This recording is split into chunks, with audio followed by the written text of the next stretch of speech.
Hello, नमस्कार विद्यार्थी बहनों, शुभ प्रभात। તમારા અભ્યાસક્રમમાં આપણે ક્રમિક એક મુદ્દાને આગળ કરતા જઈએ છીએ અને આજે હિન્દીની અંદર જે તમારું 10મું પદ્ય ધરતી કી શાન, શાન એટલે ગૌરવ, ઐશ્વર્ય, જેના માટે આપણે ગૌરવ લઈ શકીએ એવું એ વૈભવ, શાન, ગૌરવ, ઐશ્વર્ય, ધરતીનું શાન, ધરતીનું ઐશ્વર્ય, ધરતીનું ગૌરવ, ધરતીનો વૈભવ, એના ઉપર જે પંડિત ભારત વ્યાસ કે હિન્દી સાહિત્યમાં એ બહુ મોટું નામ और हिंदी साहित्य के जाने माने गीतकार भी है। आपको आपका जन्म राजस्थान के चूरू नामक गांव में हुआ, स्बे में हुआ, नामक स्बे में हुआ, और कस्बे चूरू नामक एक कस्बे में हुआ था। आपके कई गीत काव्यों की रचना की है। आपकी गीत रचनाएं हिंदी फिल्मों में भी ली गई है। आपकी रचनाओं में विभिन्न मानव मूल्य प्रस्थापित हुए हैं। कवि की रचनाओं को गीत में भी ली गई है और विभिन्न मानव मूल्यों में भी प्रस्थापित की गई है। प्रस्तुत गीत सन 1958 में आई हिंदी फिल्म गांव की गौरी, बहुत फेमस 1958 में आवेलू गांव की गौरी फिल्म से लिया गया है। इस गीत में मनुष्य की महत्ता और देखते हुए मनुष्य को सबसे बुद्धिमान बताया है। मनुष्य ने अपनी बुद्धि और कठोर परिश्रम के बल पर और जल, बल, थल और नभ में तनाव की उपलब्धियां अंकित की है, और मनुष्य ने अपनी शक्ति के प्रकृति के बहुत सीमा तक अपने अनुकूल ढालने में सफल हुआ है। कवि बताते हैं कि मनुष्य को शक्ति के सामने कोई भी कार्य असंभव नहीं है।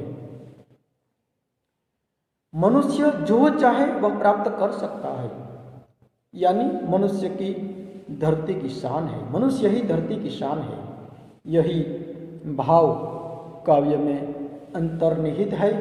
यही हमारी महानता का प्रमाण है। कविનું કહેવાનું તાત્પર્ય, કવિનો એક સંદેશ કે માણસ છે, જેમ પહાડ, નદી, ઝરણા, જંગલ, સાગર, આકાશ, તારા, એ પણ ધરતીનું એક શાન છે, ધરતીનું ગૌરવ છે, ધરતીનો વૈભવ છે, ધરતીનું ઐશ્વર્ય છે। એમ માનવ પણ, આ અમૂલ્ય મનુષ્ય દેહ પણ એ ધરતીનું ગૌરવ છે, ધરતીનું ઐશ્વર્ય છે। અને માણસના ખરેખર તો એ માણસ માટે અટાણે કવિ એમ કહેવા માંગે છે પંડિત ભરત વ્યાસજી કે કોઈ કામ, કોઈ કાર્ય એના માટે અસંભવ નથી। બધું જ ધારે તો એ કાળા માથાનો માનવી એ બધું કરી શકે છે, અને એની ડિક્શનરીમાં ખરેખર ઇમ્પોસિબલ જેવો શબ્દ નથી। અને એ આપણે ઇતિહાસના પૃષ્ઠો ઉપરથી પણ જોઈ શકીએ છીએ કે આજે માણસ એ વિજ્ઞાનની શોધખોળો દ્વારા કેટલા ક્ષેત્રોમાં એમણે તરક્કી કરી છે, ઉન્નતિ કરી છે, પ્રગતિ કરી છે, અને એની ગવાહી આજે આપણે જોઈ શકીએ છીએ। તો આ રચનાને આપણે સમજવાની કોશિશ કરીએ। ધરતી की शान तू भारत की संतान, બહુ શબ્દોનું ચયન પણ તમે જો સર્જક પાસે આમ શબ્દો એવી રીતે આવતા હોય છે। ધરતી की शान तू, કવિ કહે છે કે ધરતીનું તો ઐશ્વર્ય છે, માણસને સંબોધીને કીધું છે ધરતી की शान तू भारत की संतान। એમ કેવો આમ પ્રાસ પણ એકદમ મળે છે। ધરતી की शान तू भारत की संतान, હે ભારત માતાનું સંતાન છે તું, ધરતીનું ગૌરવ છે, ધરતીનું ઐશ્વર્ય છે। तेरी मुठ्ठियों में बंद तूफान है, तारी मुठ्ठियों में बंद तूफान है, तूफान है रे मनुष्य तू बड़ा महान है। तारी ए बंद मुठ्ठियों में ए टूंकमा ए तोफानों पण कंट्रोल करवानी, तोफानों ए शांत करवानी पण शक्ति है।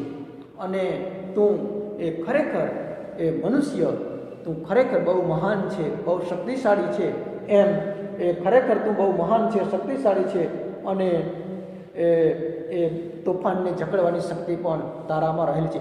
એટલે માણસમાં અમાપ શક્તિઓ છે એમ પણ કહી શકીએ તો એ જરાય ખોટું નથી.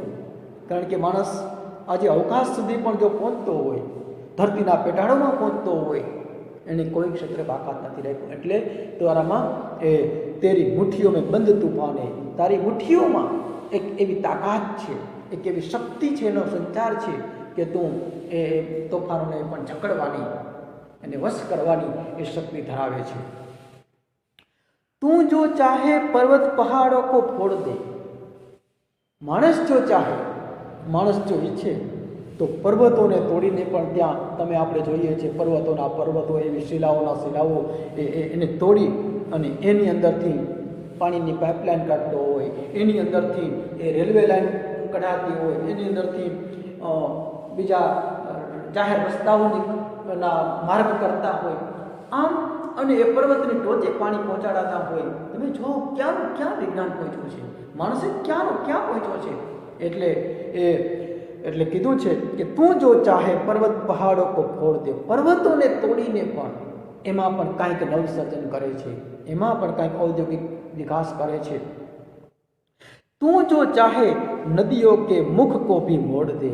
અને માણસ ધારે તો નદીઓના મુખને પણ એ ફેરવી શકે છે, નદીઓના મુખને પણ બદલાવી શકે છે, નદીઓને પણ વશ કરી શકે છે. એટલે માણસમાં એવી અપાર શક્તિ છે કે એને પહાડોને, નદીઓને, ઝરણાને, જંગલને, આ કુદરતી જે સંપત્તિ છે, આ કુદરતી જે વૈભવ છે, આ કુદરતી ઐશ્વર્ય છે, એને પણ માણસ વશ કરવા સુધી પહોંચી જાય છે. આ પહાડો એ કુદરતનું નિર્માણ છે, એને પણ તોડીને એમાંથી પણ રસ્તા કાઢે છે, એમાંથી તોડીને એમાંથી પણ રેલવે લાઇન પસાર કરે છે, અને એમાં પણ એ ગુપ્ત ટનલો બને છે. આમ ઘણું બધું થાય છે.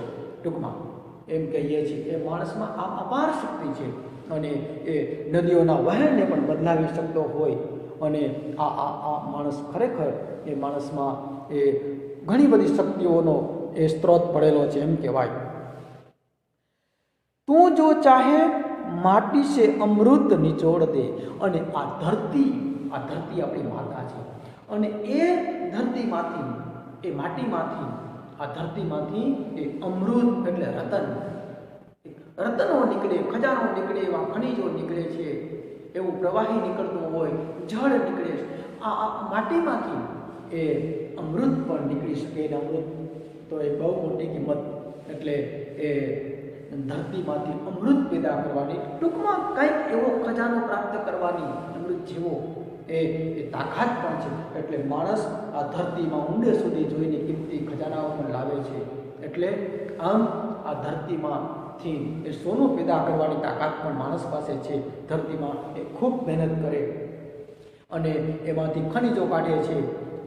આ બધું અંતે તો ધરતીમાંથી જ મળે છે અને ધરતીમાં છે, એના પેટાળમાં ઘણું બધું દરવાયેલું પડ્યું છે અને એને એ બહાર કાઢવાનું કામ પણ અંતે તો માણસ કરે છે. એટલે આ ધરતીમાંથી સોનું પેદા કરવાની તાકાત એવી ફસલ દ્વારા, એવા ખનિજો દ્વારા, આમ એ ધરતીમાંથી ખરેખર એ અમૃત, એક અર્ક સાર પણ એ મેળવી શકે છે. એટલે ખરેખર એ વસ્તુ છે, ભલે આપણે એને મામૂલી ગણતા હોય પણ એ ધરતીમાંથી આવા અમૃત રૂપી ખજાનાઓ પણ એ મેળવી શકે છે. તું જો ચાહે ધરતી કો અંબર સે જોડ દે. અંબર એટલે આકાશ. અંબર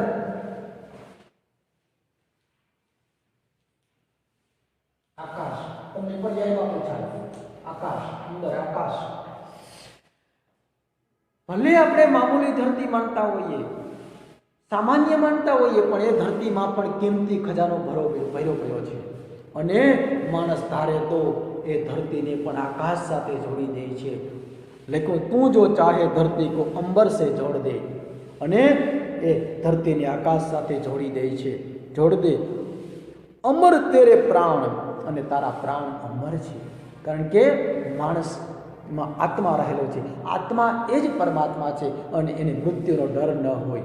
આત્મા એ જ પરમાત્મા. મિલા તુંજકો વરદાન. તને આ વરદાન મળેલું છે. તને આ વરદાન મળેલું છે, કારણ કે દરેક મનુષ્યમાં આત્મા રહેલો છે, આત્મા એ જ પરમાત્મા છે અને એને પછી એવો ડર ન હોય અને એ તારે જે તું ખરેખર તારો આત્મા છે એ સ્વયં ભગવાન છે। તું ચાहे जो धरती को अंबर से जोड़ दे, अंबर अमर तेरे प्राण, तारा प्राण अमर है एम कहे छे कविनो आशावाद। अने मिला तुझको वरदान, तेरी आत्मा में स्वयं भगवान है रे। अने पहलो श्लोक, तारो आत्मा में स्वयं भगवान है। दरेक मनुष्य की अंदर आत्मा है और आत्मा ए ज परमात्मा है। तने आ वरदान मळेलुं छे अने एटले तारो प्राण खरेखर अमर है एम कवि पंडित व्यासजी व्यासजी बहुत सारी आखी वातने अपनी सामे मूकी है। पछी आगळना अंतरामां कहे छे, नयनो में ज्वाला, नयन नयन एटले आंख, नयन आंख, नेत्र, तारी आंखों में ज्वाड़ा एटले अग्नि, ज्वाड़ा एटले अग्नि, आ पर्याय शब्दों पण याद राखजो खास। तेरी नयनों में ज्वाला, तारी आंखों में अग्नि है। જ્યારે માણસ ક્રોધિત થઈ જાય અને ક્રોધિત થઈ જાય ત્યારે ક્રોધ અગ્નિનું સ્વરૂપ બની જતો હોય છે। તેરી નયનો મેં જ્વાલા, તેરી ગતિ મેં ભૂચાલ, તારી ગતિમાં એ કવિ કહે છે કે મનુષ્ય તો ક્રોધથી ભરેલા તારા નેત્રો અને અગ્નિની જ્વાળા સમાન બની શકે છે અને તારી ગતિમાં ભૂકંપ લાવવાની શક્તિ છે।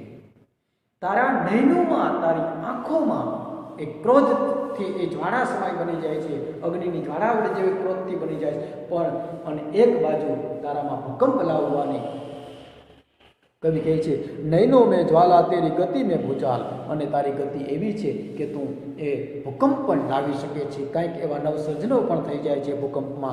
અને તેરી છાતી મેં छिपा મહાકાલ હૈ, અને તારી છાતીમાં એ કવિ કહે છે કે સ્વયં મહાકાળ તારા હૃદયમાં રહે છે। हे मनुष्य तो पृथ्वी नो पुत्र छे, हे मनुष्य तो पृथ्वी के लाल तेरा लाल पुत्र, हे मनुष्य तो पृथ्वी नो पुत्र छे। तेरा हिमगिरी सा भाल, तारो हिमालय जेवू, हिमगिरी हिमालय, गिरी एटले पर्वतमाळा, हिमालय जेवू, भाल एटले कपाळ, तारो हिमालय जेवू तो पृथ्वी नो पुत्र छे, तारो मस्तक हिमालयना जेवू ऊंचुं छे। आवो प्रश्न पण पूछाय, कविનું મનુષ્યનું મસ્તક કેવું છે તો કે હિમાલયના જેવું ઊંચું છે અને તારા ભ્રમરોમાં ભગવાન શિવના તાંડવ નૃત્યનો વધ કરે છે એવું છે। તેરી ભ્રુકુટી મેં તાંડવ કા લાલ હે, અને તારી ભ્રુકુટી માથાની એ ભ્રુકુટીમાં પણ એ કહે છે વહે, એ ભ્રુકુટીમાં પણ તાંડવ ભગવાન શિવનું જે નૃત્ય કરે છે, विनाश करवानी शक्ति पण छे। हे मनुष्य तू तारी जातने ओळख, तारामां अपार शक्तिओ रहेली छे, एमने ओळखवानो यत्न कर, प्रयत्न कर। एटले कहे छे, तेरी भ्रुकुट में तांडव का लाल है, निज को तू जान, निज एटले पोताने, निज पोताने, निज को तू जान, जान एटले ओळख, तू तारी जातने ओळख, सेल्फ आइडेंटिटी, पोतानी जातने ओळखवी, तू तारी जातने ओळख। जरा शक्ति पहचान, तारामां अपार शक्ति पड़ेली छे, ए शक्ति ने तू ओळख, ए शक्ति ने बहार काढ, ए शक्ति को पहचान। तेरी वाणी में युग का आह्वान है, अने तारी वाणी में ए नवयुग ने बोलाववानी, नवयुग ने आवकारवानी ए शक्ति, अपार शक्ति पड़ेली छे। तू तारी जातने ओळख, तारामां शक्तिनो स्त्रोत पड़ेलो छे, ए शक्तिने तू ओळख अने ए शक्तिने तू कामे लगाड, एम खरेखर तो आपणे कही शकीए छीए कविना ए शब्दों में कहीए तो। अने छेल्लो अंतरो जे छे, धरती सा धीर, धरती उपरनुं तो ए धीरज राखवानी शक्ति छे तारामां, माणस धीरज पण राखी शके छे। धरती सा धीर, धीर एटले धीरज, धीर धीरज, धरती सा धीर तू है अने अग्नि सा वीर, धरती सा धीर है एवी ज रीते तारामां अग्निने समान भस्म करी देवानी शक्ति पण छे। बे विरोधी शक्तिओ, तू धारे तो ए तू क्रोधित पण थई जाश, भूकंप पण लावी शके छे, तारामां धीरज पण राखवानी शक्ति छे અને તારામાં ઝંઝાવાત લાવવાની પણ એ શક્તિ છે. એટલે કહે છે કે તારામાં અગ્નિ સમાન ભસ્મ કરી દેવાની શક્તિ પણ છે. ધીરજ પણ રાખી શકે છે અને ક્રોધિત થઈ અને અગ્નિ સમાન પણ અને ભસ્મ કરી દેવાની પણ એ શક્તિ છે. તું જો ચાહે કાલ કો ભી થામ લે, અને તું જો ચાહે તો કાળને પણ વશ કરી દે. કાળને પણ, સમયને પણ તું એ વશ કરી શકે. તું ચાહે તો કાલ કો ભી થામ લે, પાપો કા પ્રલય રોકે. અને તારામાં આ ધરતી ઉપર જે પાપ રેલાઈ રહ્યા છે, પાપના જે નદીઓ રેલાઈ રહી છે, એને પાપને પણ રોકવાની તાકાત એ ખરેખર તારામાં છે. પ્રલય રૂકે પશુ તાકા શીશ ઝૂકે. અને એ કહે છે કે કાળને પણ વધતો રોકી શકે છે અને આજે ધરતી પરના પાપના જે પુરાવ્યા છે એને ચાહે તું એ રોકી શકે છે. અને પશુતા આજે પોતાનું મસ્તક ઊંચું કરી શકે છે, તેને તું હિંમતથી પરાસ્ત કરી શકે છે. આજે પશુતા જે માણસમાં આવી છે અને એને પણ તું પરાસ્ત કરી શકે છે અને સારા સંસ્કારો, માનવીય મૂલ્યોનું પણ આરોપણ કરી શકે છે. પશુતા શીશ એટલે માથું, શીશ માથું, મસ્તક.